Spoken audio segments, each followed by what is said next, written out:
నమస్కారం, ఘంటారావానికి స్వాగతం. ముందుగా ప్రధానాంశాలు. అక్టోబర్ 4న ఆటో డ్రైవర్లకు 15,000 ఇస్తామన్న సీఎం. సూపర్ 6 హామీలు సూపర్ హిట్ అయ్యాయని స్పష్టీకరణ. చంద్రయ్య కుమారుడికి ఉద్యోగం ఇచ్చే చట్ట సవరణను వ్యతిరేకించిన వైసీపీ. బిల్లుకు ఆమోదం చెప్పకుండానే సభను నిరవధిక వాయిదా వేసిన చైర్మన్. హైదరాబాద్లో ఉగ్రరూపం దాల్చిన మూసీ నది. జలదిగ్బంధంలో పరిసర బస్తీలు, మహాత్మాగాంధీ బస్టాండ్.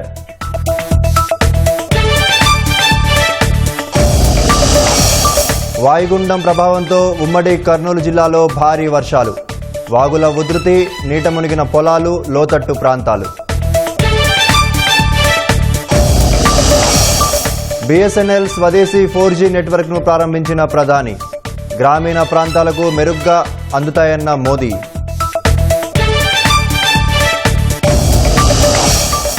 భారత్ పాకిస్తాన్ మధ్య రేపే ఆసియా కప్ తుది పోరు. 9వ సారి విజేతగా నిలిచేందుకు టీమిండియా వ్యూహాలు.